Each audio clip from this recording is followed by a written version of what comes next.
Good afternoon, YouTube. What's going on? It's Mesa back at it with some Destiny 2 news. All right, this week at Bungie for the 7th of December just hit. We're going to go through it. I'm going to give you the meat and potatoes, so to speak. We got faction rallies coming back. We got some balancing issues. And, of course, the Eater of Worlds raid lair. That's going to go live tomorrow at 10 a.m. Pacific Standard Time. Keep it locked in here. I stream it only on YouTube. Well, I stream only on YouTube, and I will be streaming it tomorrow at 1 p.m. as soon as it goes live. So right now, we have Destiny Update 1.1.0, and I'm going to link the patch notes to that in the description. That's the one we got when Curse of Osiris dropped. They do discuss that a 1.1.1 patch is coming.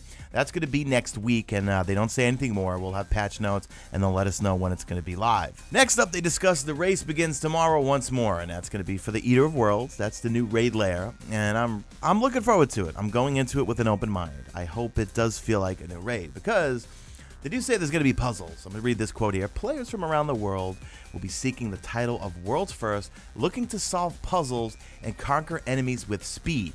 Now remember, they did say at one point during one of the live streams it's going to be a bit shorter, but I hope it's difficult, and I hope there is some puzzles, and I hope we're there for a long time. One thing they do say is that it's already going to have some issues. It says, as a note, there are some known issues that may provide players with a leg up in the competition. I wonder if they're referring to the raid cheese. The Leviathan has cheeses right now where you can basically despawn the enemies. I don't know how to do it. I've never done it before. I hope that's not going to be the case with these raid lairs.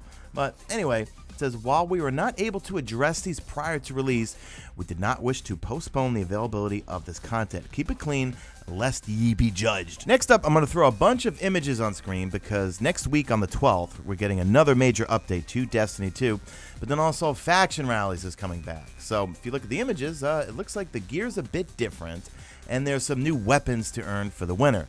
Now, when you look at the Future War Cult auto rifle, I got to use that when I went to Bungie Studios. I hope Future War Cult doesn't win. That thing was terrible. It's a 600 round per minute auto rifle, and it just recoils all over the place. You can see the other weapons. We got a scout rifle, which looks like from New Monarchy, and Dead Orbit has it looks like an energy auto rifle. But it also says there's going to be new ornaments that we can apply and challenges throughout the faction rallies. So hopefully it'll make it a little bit more interesting than just, going in, doing Crucible, doing strikes. Yeah, we're going to actually have challenges and hopefully unlock ornaments, which will make our faction armor look different. And if you're new, those weapons that I'm showing you or showed you on screen, basically whichever faction wins, if you pledged allegiance to that faction, you could buy that winning weapon for 1,000 Glimmer. If you didn't pledge allegiance, you got to pay about 50 grand in Glimmer. Now, when we got our update on the 5th, there was a number of changes to the Sandbox and just to overall Destiny 2. Hence why everyone's telling me now we need to use the Funbreaker instead of Striker Titan. Anyway, well, the Prometheus lens, that's the new trace rifle, the exotic trace rifle, and that is a problem in the Crucible right now. I was just playing a few matches, and luckily I only had one match where I ran into someone with it, and I was getting melted in 2 shakes of a lamb's tail. So we get some comments from John Wisniewski from Bungie. He's one of the Sandbox designers, so I'm just going to read this verbatim. Hello, Guardians. First item of business we know about the Prometheus lens. It's not what we intended. The weapon shipped with a bug that they intend to fix with the update 1.1.1, which is going to be next week. This is along with everything else in the December update. Until then, please go easy on the players who have yet to get their hands on it. We know you won't, but it's been said. Let me read you another statement here. In the terms of DPS output, our data from the first few months of gameplay is showing that the various categories of weapons are reasonably balanced. A resounding theme from players has been to address the stronger outliers without making them too weak or changing their identity. We agree. We hope this update reflects that. Rather than try to address every feedback item with a potentially disruptive kitchen sink update, we're taking a more targeted approach for the first round of changes. The main focus was bug fixes, tuning adjustments, and a few specific changes meant to address common feedback items. Then he goes on to say, just because we aren't addressing a feedback theme in this release doesn't mean we aren't aware of it or have no plans to address it in the future. This was a calculated and stable approach to 1.1.0.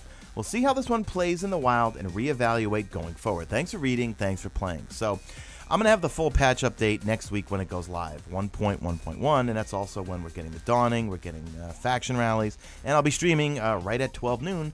Reset, yay, I don't have to stay up till 7 in the morning anymore. So I will be streaming it next week, 12 p.m. Eastern, 10 a.m. Pacific Standard Time on Tuesday. Next up is feedback. Now remember, we're getting a bunch of stuff like the Masterwork weapons. They'll be available next week. Zer's going to have his changes. That's all going to be next week.